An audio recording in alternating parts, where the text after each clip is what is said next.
Fala, galera que vai fazer o concurso para oficial combatente da Polícia Militar do Acre. Eu sou o professor Renato da Costa, professor de Informática do Estratégia Concursos, e meu objetivo hoje nessa revisão de véspera é trabalhar com vocês as últimas questões da FGV, questões muito recentes da prova da Assembleia Legislativa do Maranhão, enfim, provas de 2023, para quem sabe aí a gente não predizer pontos da matéria, assuntos importantes que possam vir a ser cobrados amanhã.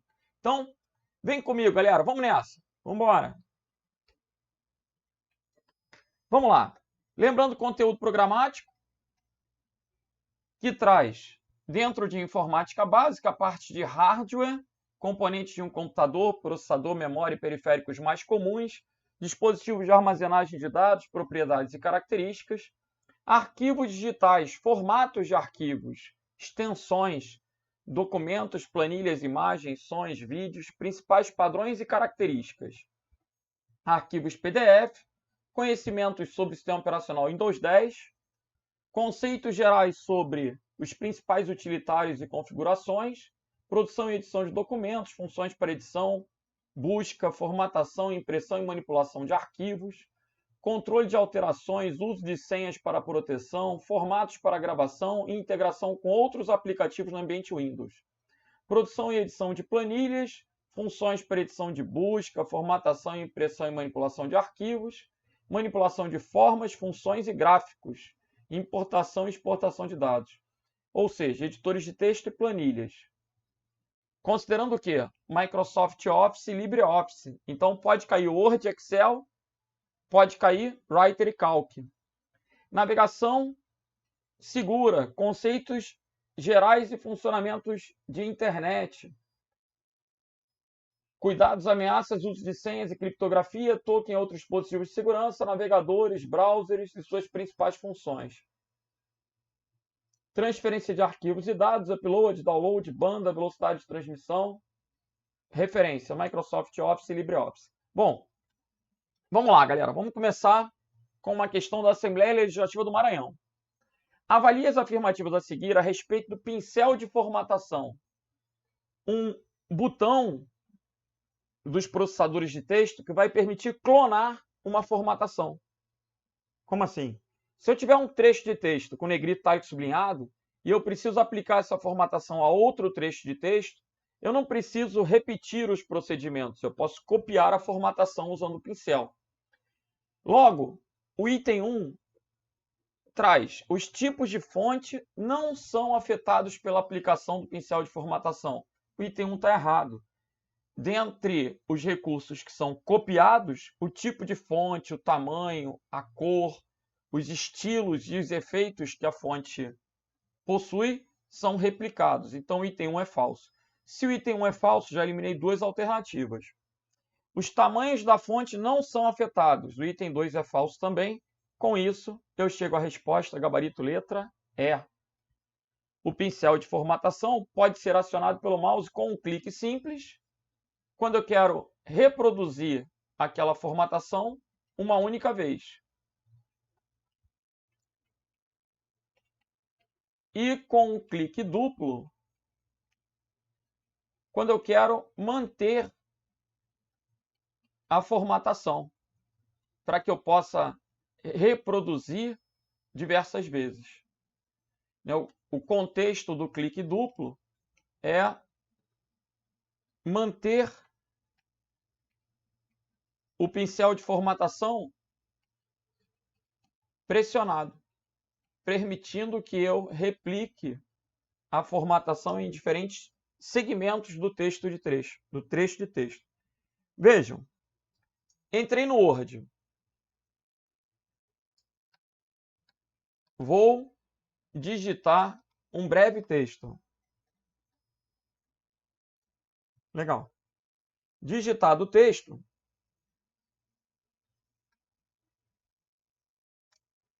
vou colocar o primeiro parágrafo em negrito, itálico, sublinhado.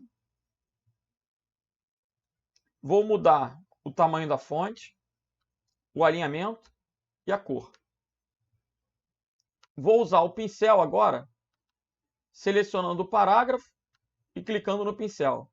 Se eu clicar uma única vez, conforme eu pincelar, eu vou ter que ficar repetindo o copiar formatação com pincel para depois poder colar a formatação.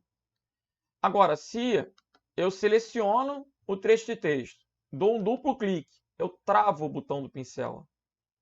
Desse modo, eu posso colar a formatação em diferentes trechos de texto. Legal. Ele travou o pincel com um duplo clique. Então, o item 3 é verdadeiro e vale a pena entender a diferença entre usar o clique simples e usar o clique duplo. Beleza? Vamos para a próxima. No Windows, há um conjunto de caracteres que não podem ser usados em nomes de arquivos e pastas. Essa é aquela questãozinha que a gente fica torcendo para cair. É a questão do nosso bonequinho. Quem teve aula teórica, quem trabalhou o material do Estratégia, não erra essa questão. Por quê? Porque a gente sabe que tem que decorar um bonequinho. Olha lá. Essa memória visual é interessante para você acertar a questão na prova. Esse é o nosso bonequinho assexuado. Sempre que eu quero fazer um bonequinho, eu preciso colocar a perna, o corpo, a outra perna, barra, pipeline, contra barra. Os bracinhos são em sinais de menor e maior. O beijinho é o 2 pontos asterisco. O cabelinho são as aspas e o sexo, uma interrogação. Com isso, eu tenho 9 caracteres que não podem ser usados em nomes de arquivos e pastas.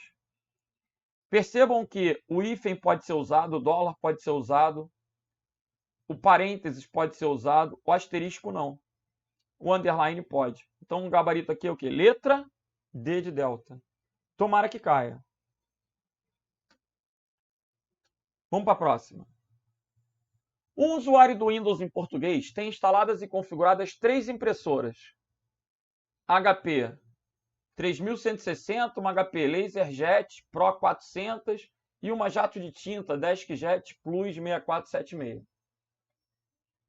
Tendo definido a segunda delas como impressora padrão. O que significa essa impressora padrão? É aquela que, se você não tomar nenhuma atitude alternativa, vai imprimir na padrão.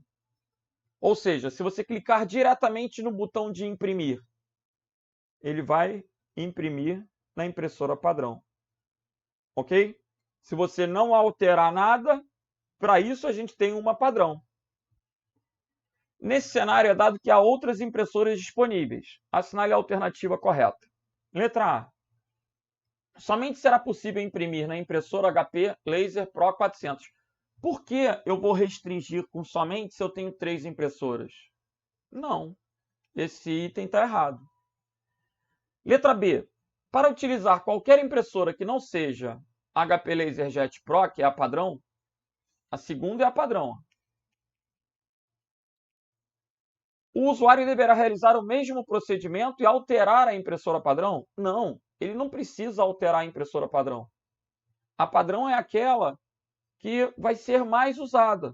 Mas se ele alternativamente quer usar outra, ele pode só selecionar a impressora.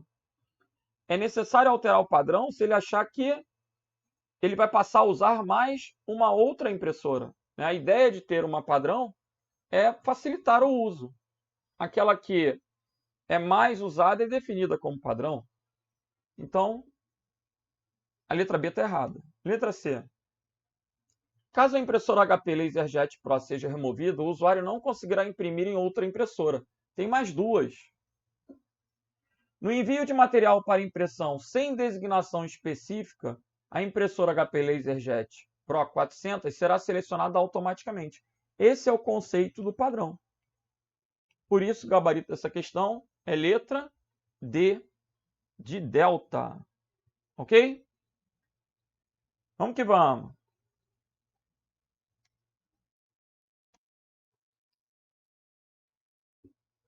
Vamos para a próxima questão. O Word 2019 e o Excel 2019 salvam seus arquivos em determinados formatos por padrão. Formato de arquivo, extensão. Assinale as extensões que correspondem aos formatos padrão para o Word e Excel 2019. Pessoal, Word 2019, o padrão é o DocX. Excel 2019, o padrão é o XLSX. Então, o gabarito aí é o quê? Letra B de Bravo. A letra C traz o padrão do LibreOffice. No LibreOffice, eu tenho ODT para o editor de textos, que é o Writer, e ODS para o editor de planilhas, que é o Calc. Ok? XLS é do Excel até a versão 2003. Doc é do Word até a versão 2003. Então, como o edital traz 2010 ou superiores, todas as extensões do 2010 em diante, né? Na verdade do 2007 em diante, ou seja, qualquer extensão padrão que caia na prova, do Word e do Excel vai ter o xizinho no final. Legal? Então, na letra E, está invertido, não traz respectivamente, por isso a letra E está errada. É isso. E TXT do bloco de notas. Gabarito, então, ficou letra B. Vamos para a próxima. Antes de continuar, só uma ressalva. Seria possível que o examinador perguntasse acerca do arquivo de modelo. Modelo. Você tem que saber que essas extensões são classificadas como extensões default. O que é isso? É o papo do padrão. Se você não mudar, o padrão é esse. Agora, existem extensões de modelo. Um arquivo de modelo no Word tem extensão .dot. E aí, no caso da versão 2019, .x. E no Excel, vai ter extensão XLTX. Você vai perceber que os arquivos de modelo ele tem um T de template. Ok? Vamos para a próxima. Vamos embora.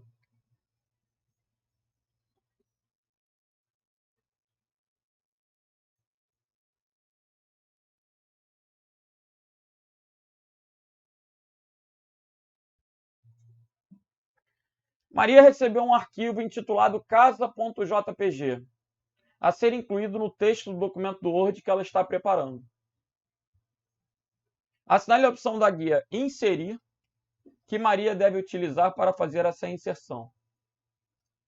E aí? Um arquivo casa.jpg é um arquivo de imagem.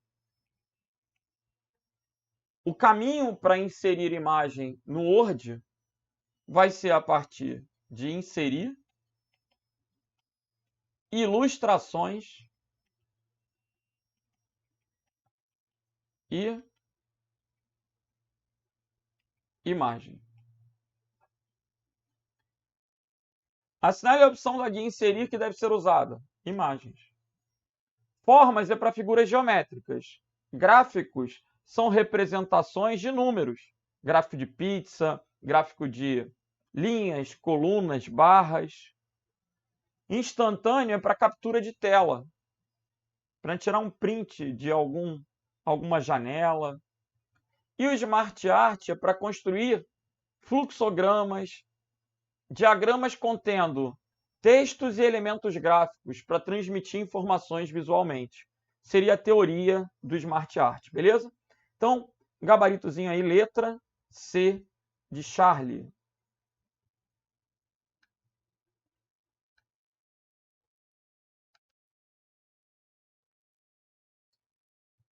Vamos para a próxima questão.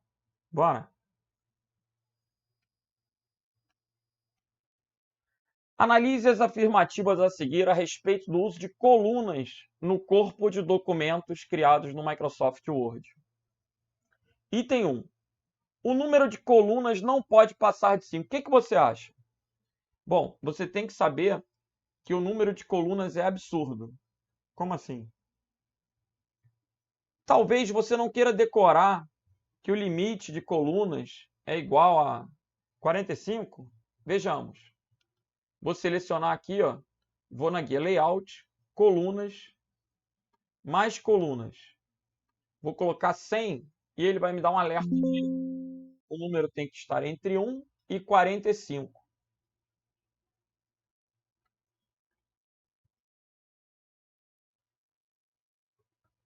Então, se tem que estar entre 1 e 45, o número de colunas não pode passar de 5. O item 1 é falso.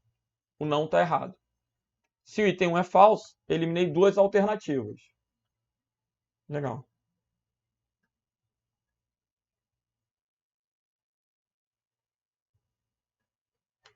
Vamos para o item 2. As colunas podem ser de larguras diferentes. As colunas podem ser de larguras diferentes. Sim, o item 2 é verdadeiro. Vamos ver? Vamos. Olha comigo.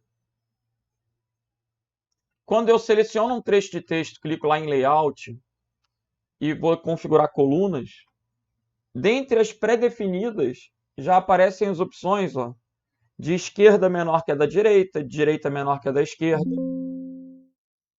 Vou marcar duas colunas para poder trabalhar.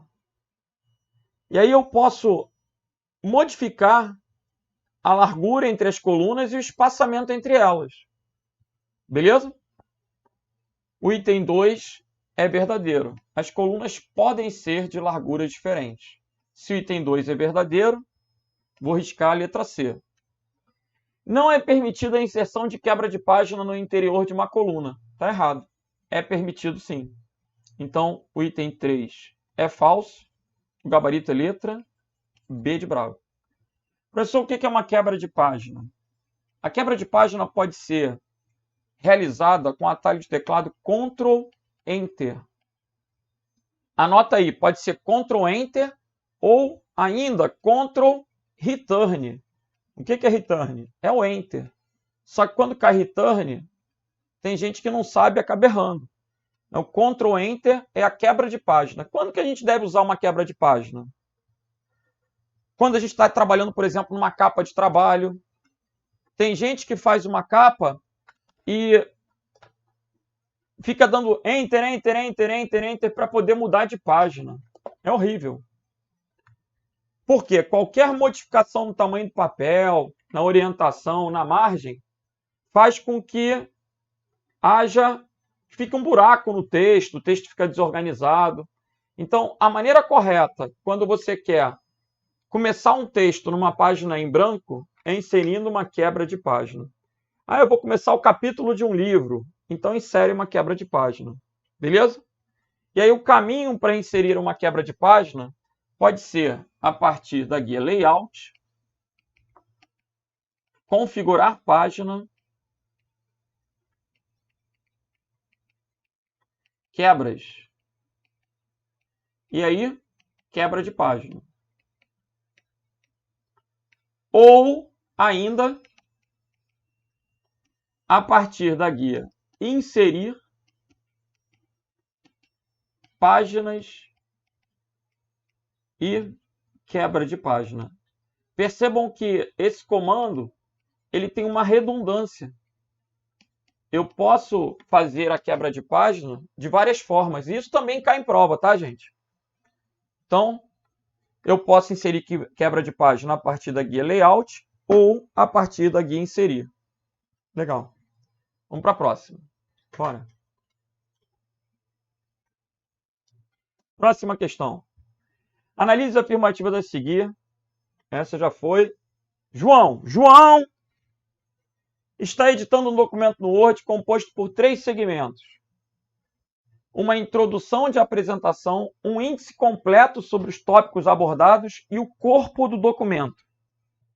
O examinador coloca que em cada um desses segmentos a numeração de página deve ser reiniciada a partir de 1. Dentro de um mesmo arquivo, ele tem 3 pedaços, 3 trechos de texto, e cada seção, cada trecho de texto vai reiniciar a numeração. O recurso que viabiliza isso é a quebra de seções. Gabarito, letra D de delta. Bom, se alguém perguntar numa questão de prova, olha comigo. eu estou trabalhando aqui no documento do Word, ó, e eu tenho 2 páginas. Tá?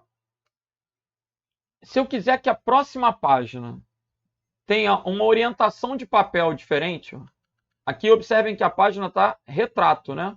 Ela está em pé.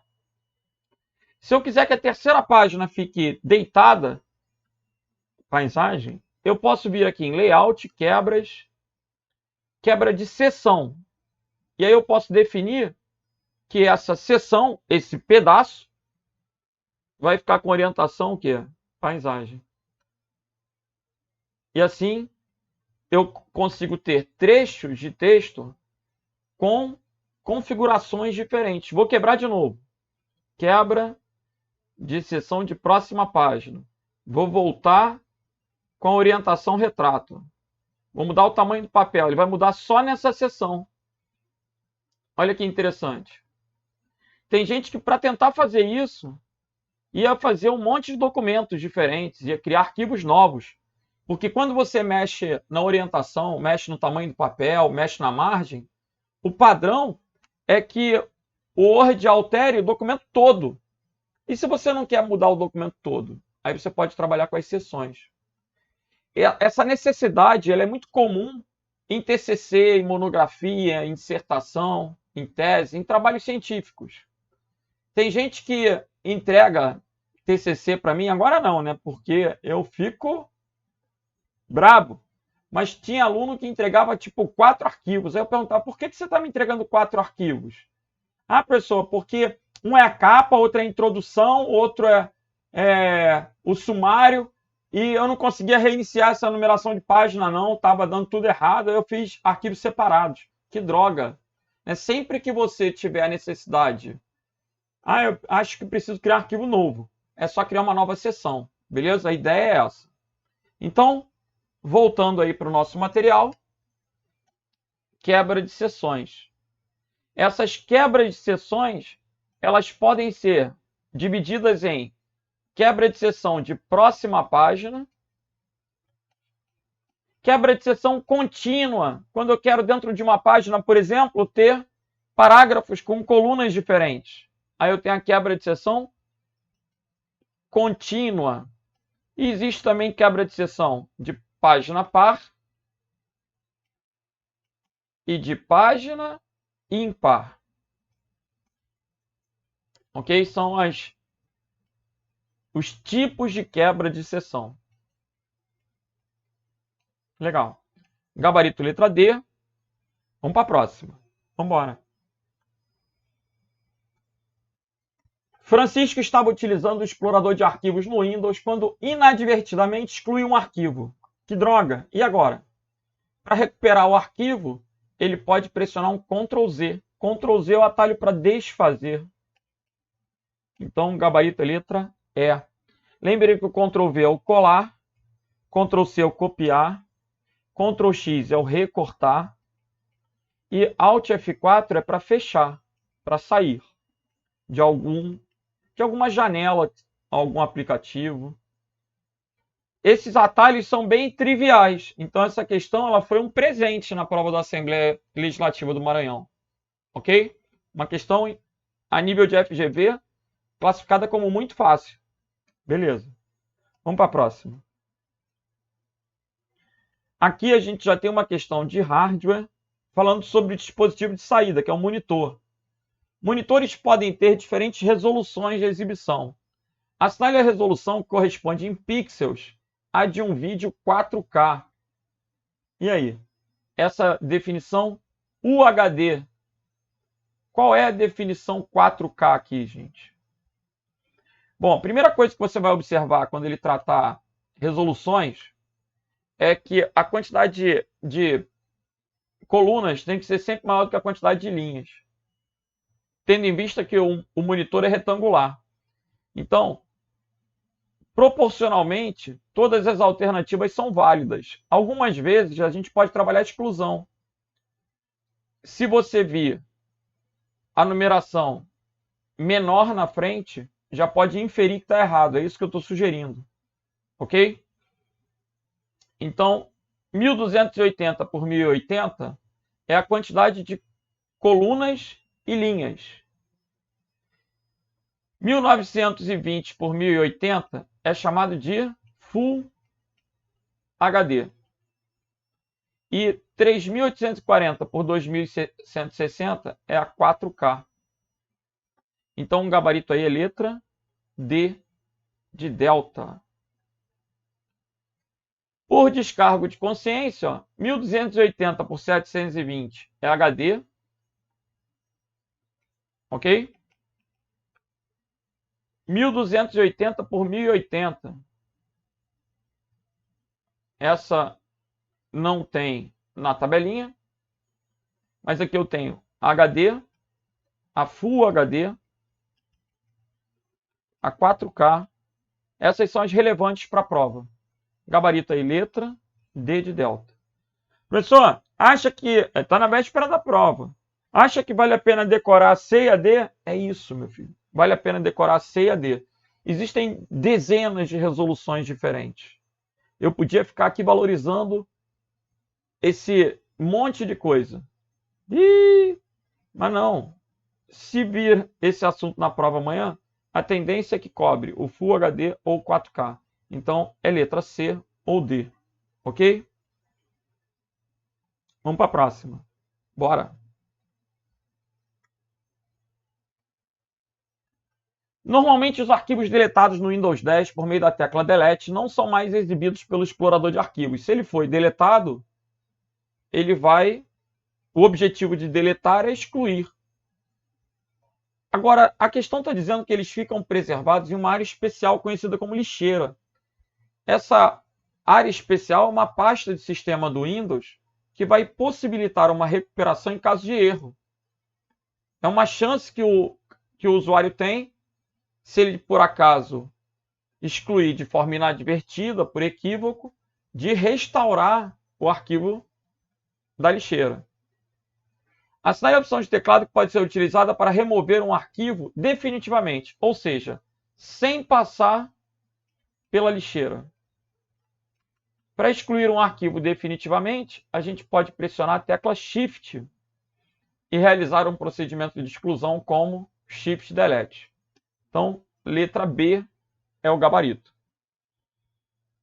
Ctrl Alt Del da letra A é um atalho de teclado que provoca a abertura de um menu. Um menu com opções. E aí, nesse menu com opções, haverá a opção para bloquear, haverá a opção para trocar de usuário.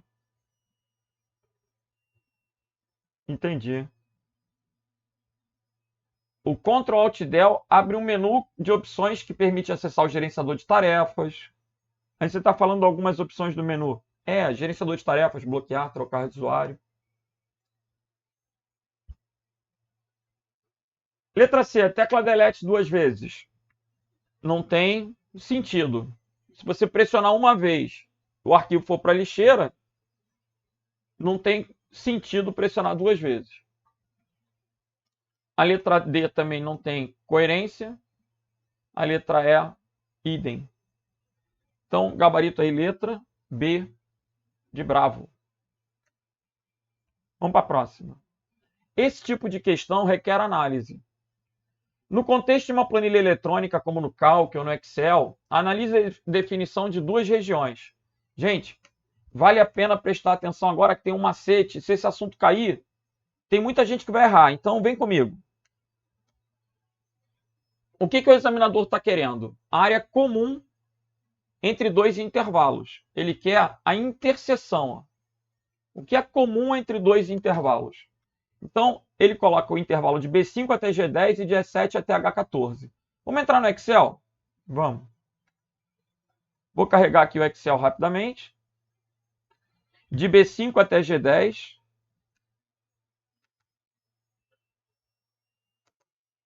E de E7 até H14. De B5 até G10.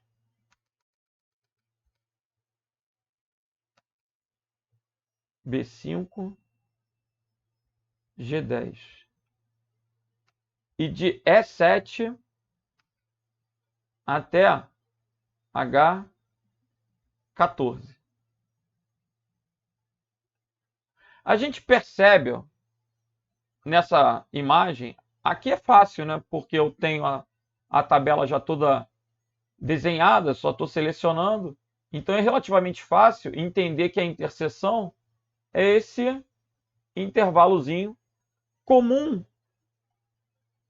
aos dois conjuntos de células. Então, a interseção aqui vai ser de E7 até G10. Correto? Mas e na prova? Como é que você vai fazer? Você vai desenhar? Claro que não. Na prova, você vai entender o seguinte. Todo o intervalo, quando ele é representado de forma adequada, ele traz um início e um fim. O início e um fim. De B5 até G10, G7 até H14. O início vai ter a menor referência de letra e a menor de número. O fim vai ter a maior referência de letra e a maior de número. Essa seria uma escrita adequada para o intervalo, que já está representado. Tá indo aí. A ideia vai ser pegar as maiores referências do início e as menores referências do fim. Então isso é um macete, olha só. Compara o B com o E. O que é maior entre o B e o E? É o E. O que é maior entre o 5 e o 7? Coincidentemente é o 7. Agora, o que é menor entre o G e o H? É o G. O que é menor entre o 10 e o 14? Coincidentemente é o 10. Então, o intervalo é de E7 até G10. Tendo, entre aspas, calculado o intervalo, agora eu vou ver que esse intervalo tem 3 colunas, é FG. E esse intervalo tem 4 linhas, correto? 7, 8, 9, 10. 7, 8, 9, 10. 4 linhas. Então, se eu tenho 3 colunas e 4 linhas, eu tenho 12 células. Gabarito, letra D de delta. Repete. Olha que vale a pena, hein? Vale a pena para muitos aí voltar o vídeo e revisar a explicação para ficar mais fácil de entender.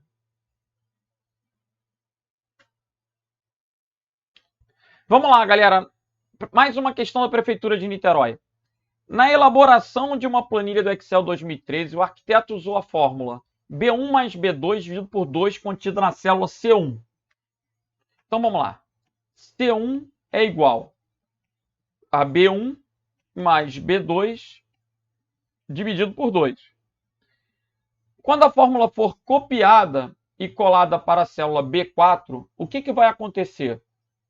Sempre que uma fórmula é copiada e colada, ela sofre um ajuste.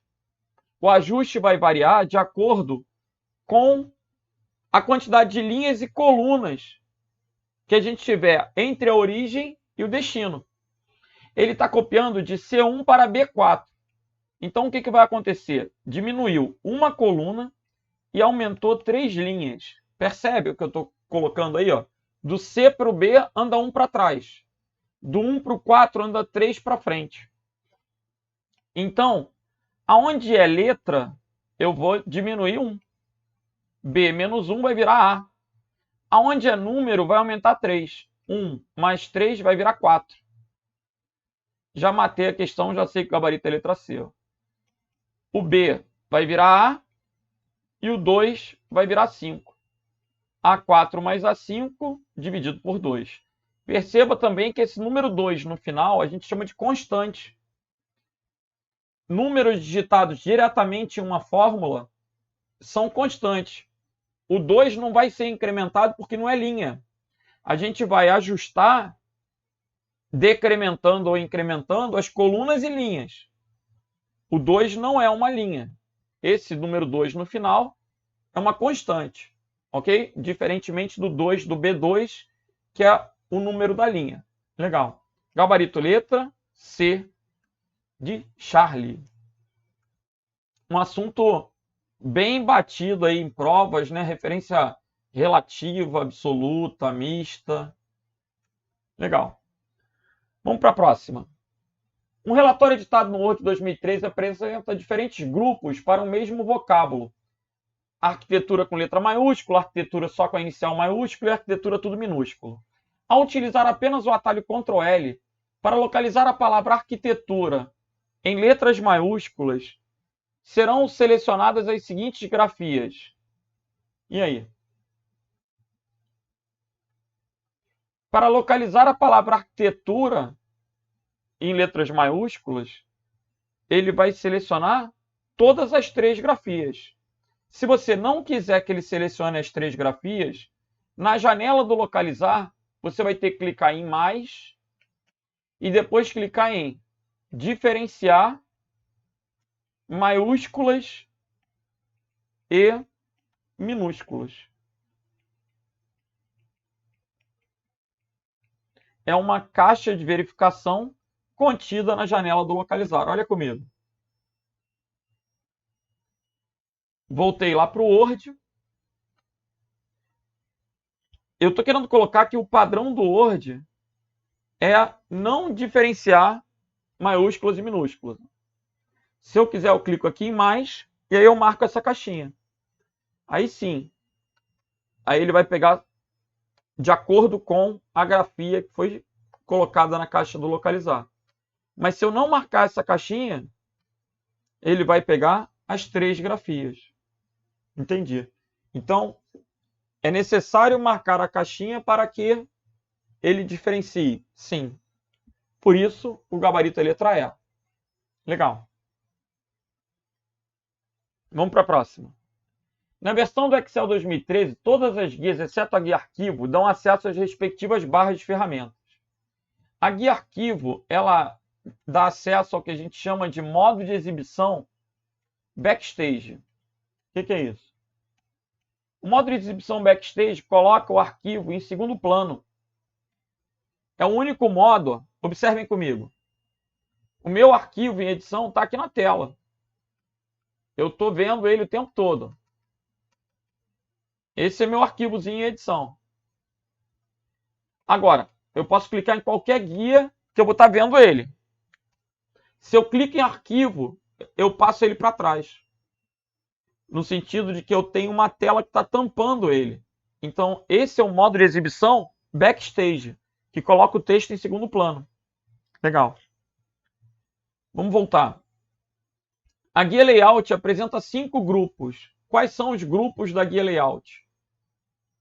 É o que ele está pedindo. Primeiro, você tem que saber que a guia layout tem um grupo chamado configurar página. É o principal grupo da guia layout. Então, por aí, você já pode começar a procurar a alternativa e trabalhar por exclusão. É lógico que haverá outros grupos, né? Configurar página, parágrafo. Vamos ver. Gráficos, não. Ilustrações está na guia inserir. A gente está no Excel. Ah, perfeito. Então, tira essa opção de parágrafo aqui. Mas mantém o configurar página. No Excel, olha comigo. Guia, layout da página, configurar página. Temas, configuração de página, dimensionar para ajustar, opções de planilha e organizar. São os 5 grupos que a questão traz. Então, temas, configurar página, dimensionar para ajustar, opções de planilha e organizar. Gabarito letra B.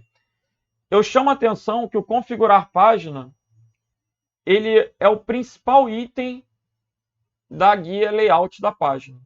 E comum no Word e Excel. Então, esse tinha que ser o X da questão. Se você observar, nenhuma outra alternativa traz o configurar página. Então, é difícil a gente gravar tudo de tudo. A gente tem que ter pontos principais, marcos, né, para poder se situar. E dentro do configurar página, a gente pensa logo.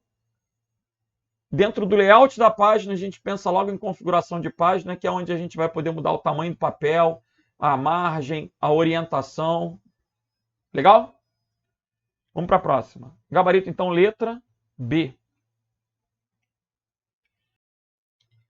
Vamos lá, galera. Essa é uma questão bem interessante aí da FGV. Vamos ver? Considere uma planilha do Calc, e aí não faz diferença Excel ou Calc, com as seguintes características. Item 1. Os valores exibidos nas células A1, B1, C1, B2 e C2 são, respectivamente, vamos lá,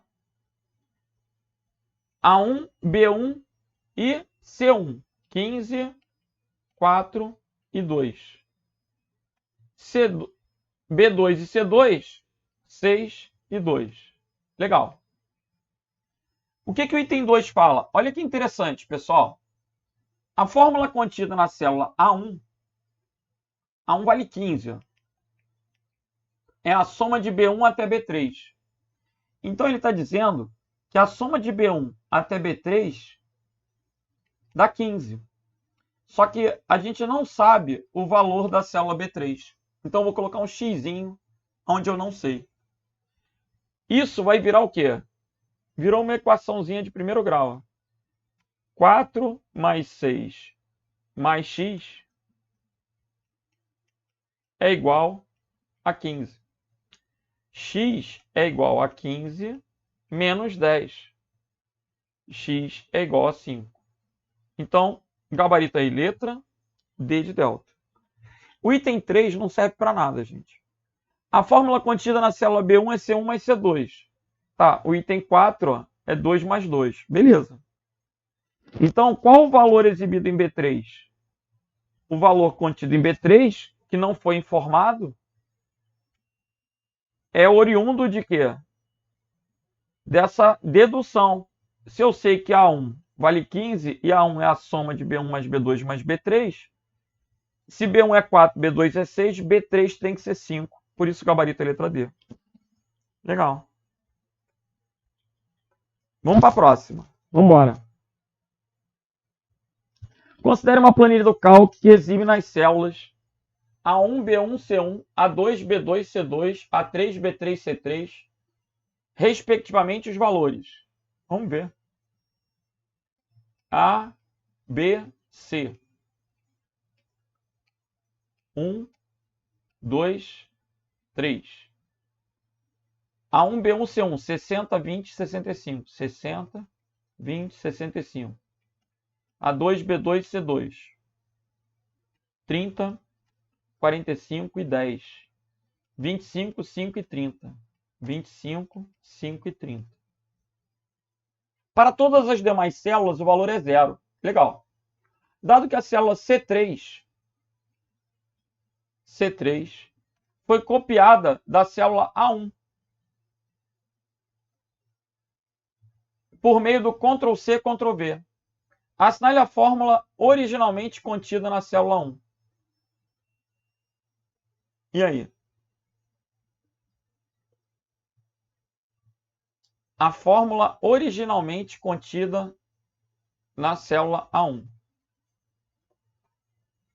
Vamos lá. A primeira coisa que eu vou fazer é verificar se essa fórmula contida em A1 dá 60. Então, A2 mais B1 mais C2. A2 é 30. Mais B1, que é 20. Mais C2, que é 10. Deu 60.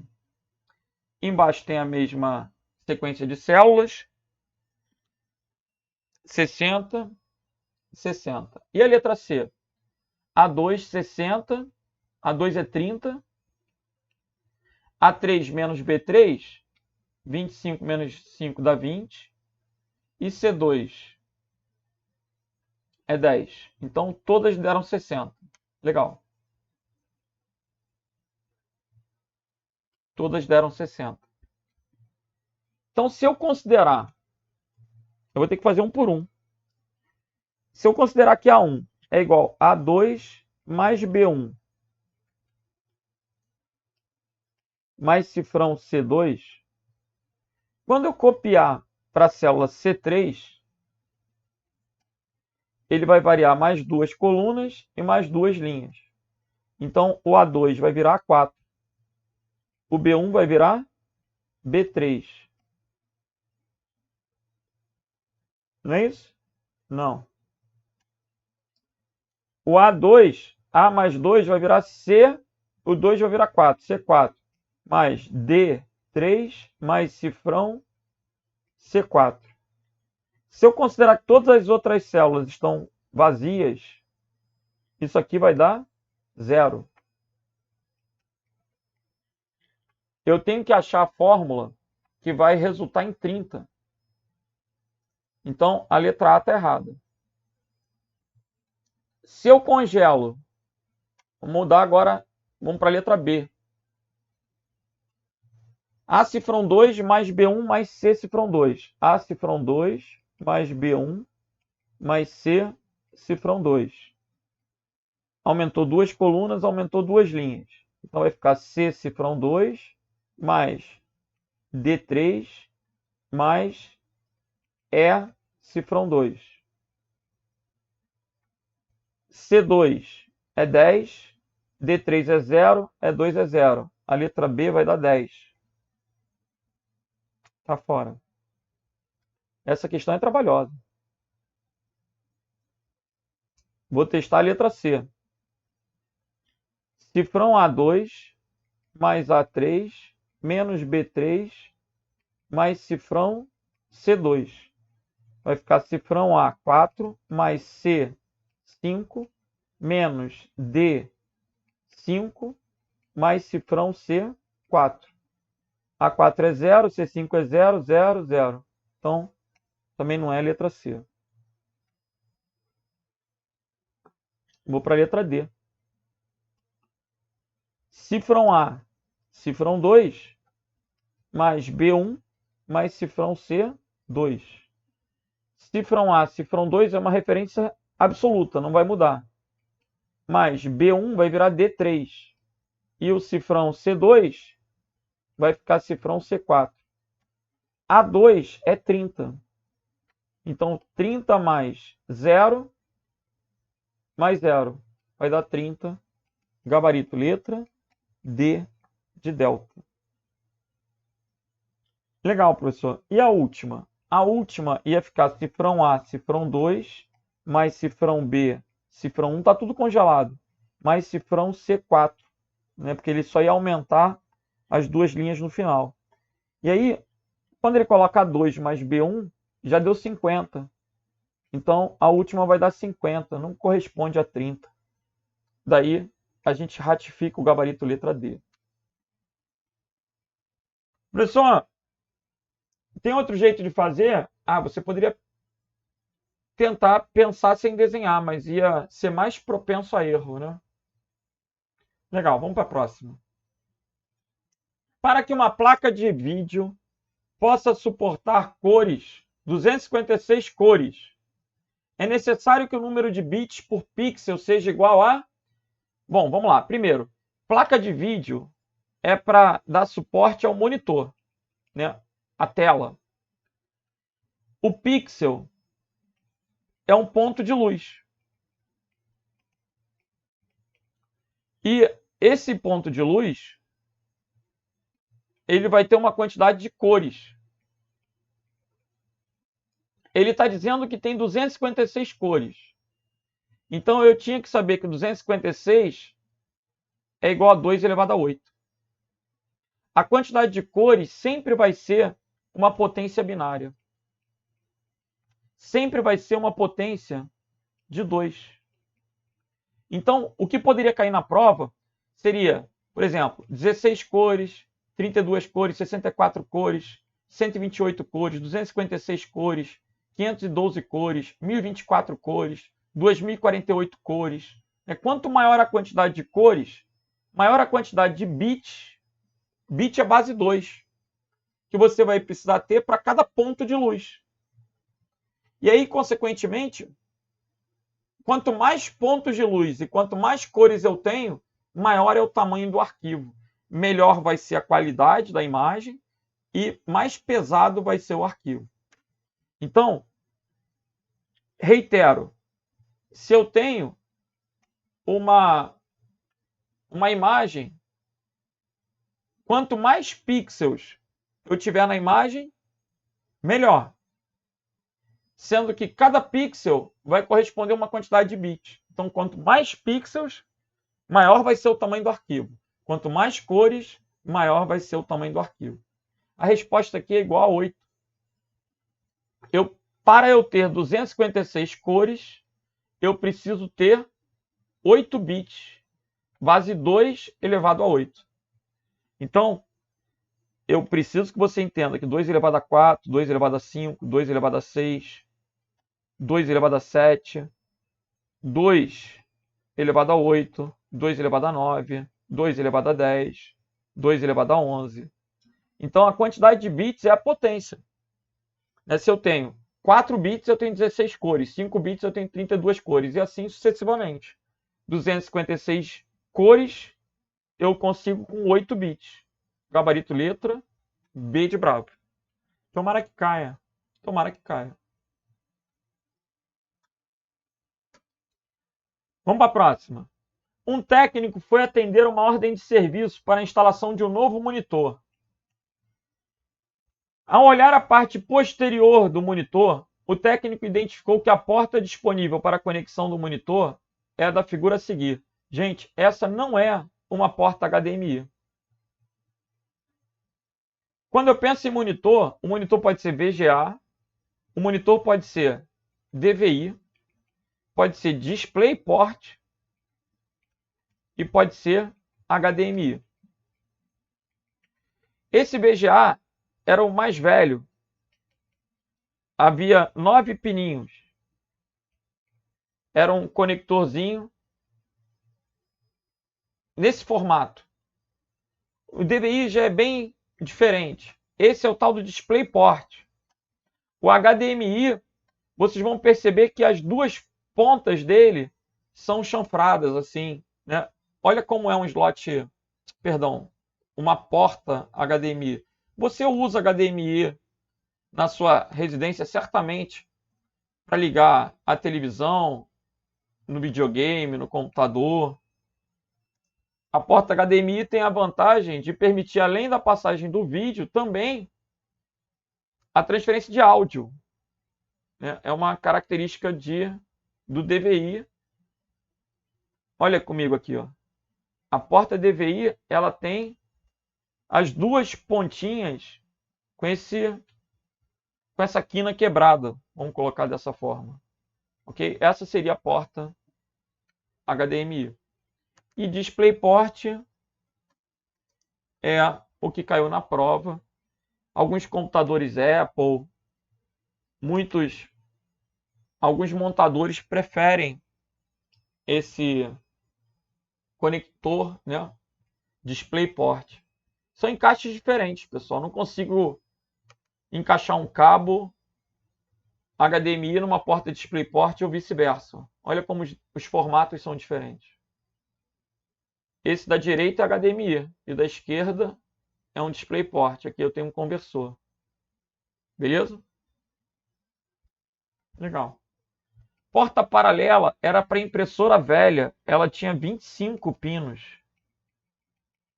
Aí era porta paralela. Entendi. Vamos para a próxima. Bora. Só um slidezinho trazendo um pouquinho da teoria do DisplayPort, né? E agora a gente fecha a aula com uma questão de Excel, mais uma, né? A banca adora a parte de planilhas. Considere a seguinte planilha do Excel em que as células C2 a C5 possuem as seguintes fórmulas análogas. Vamos ver. O que ele quis dizer com fórmulas análogas? É porque a primeira fórmula foi copiada para as demais. Então, elas são fórmulas equivalentes, só vai sofrer o ajuste. O que está dizendo aqui? Ó? Se o A2 for maior que 1,8, o que é o A2? É a altura. Se o cara tiver... Se ele for alto, ele está indeferido. Se ele tiver altura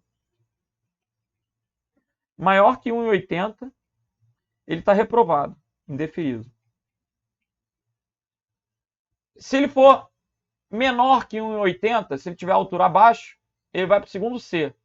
E o que está dizendo aqui? Eu tenho um conectivo E, onde B2 tem que ser menor que 25. Então, é uma condição obrigatória.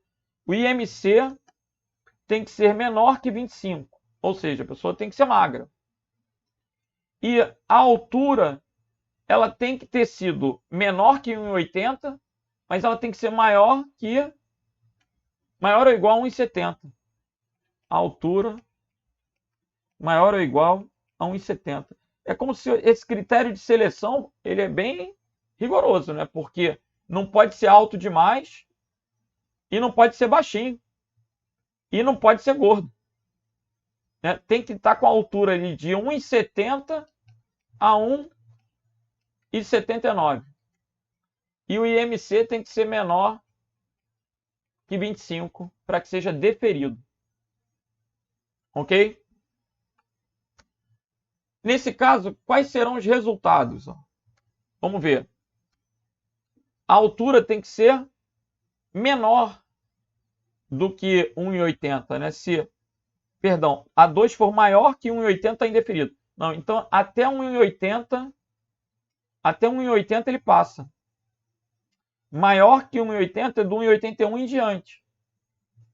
Então até 1,80 ele passou. Entendi. E maior ou igual a 1,70, do 1,70 em diante ele passou. Então do 1,70 inclusive até 1,80 a gente consegue aprovar. 1,80, 24, esse primeiro está deferido. Esse passou. 1,65 é baixinho, rodou, de acordo com o critério da questão. Eu só tenho 1,65. Ô, meu filho, não fica chateado, não. Tá.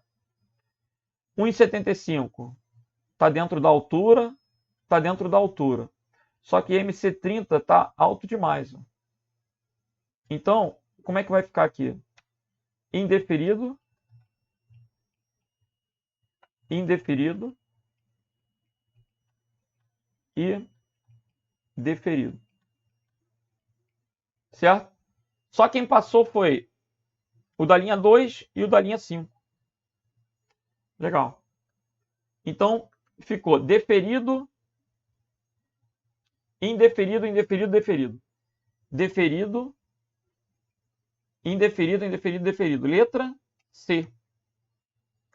Olha aí. Esse é o gabarito da questão do Banco do Brasil.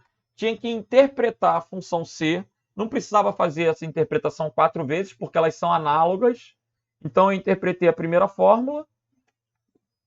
Peguei os critérios que estão sendo usados. Ó. Se A2 for maior que 1,80, ele está indeferido. Maior que 1,80 significa que até 1,8 está valendo. Ele não colocou igual. Então, é só do 1,81 que vai ficar indeferido. Se tiver menor que 1,80, vem para o segundo C. Aí no segundo C tem que avaliar se ao mesmo tempo, por causa do E, ele tem o IMC menor que 25 e a altura maior ou igual a 1,70. E aí os casos que são válidos são somente das linhas 2 e 5. Beleza? Galera, com isso a gente vai fechando a nossa revisão de véspera. Espero que vocês tenham compreendido relembrado alguns conceitos importantes para a FGV. Me coloco à disposição caso vocês tenham alguma dúvida. Pode mandar até mesmo pelo Instagram. Meu Instagram é @prof.renatodacosta. Então, se tiver no sufoco, manda lá uma mensagem, @prof.renatodacosta. E aí fica o convite para que me siga também nas redes sociais. Beleza? Depois que sair a prova, né? Depois que vocês tiverem acesso à prova, entrem em contato para que a gente possa verificar a possibilidade de recursos. Eu vou estar à disposição também para ajudar, caso, é lógico, né, seja factível. Bom, desejo muito sucesso, uma excelente prova amanhã. Peço que vocês tenham tranquilidade, sabedoria na hora de resolver e fé. Beleza? Um grande abraço para todos, fiquem com Deus e até a nossa próxima oportunidade. Valeu!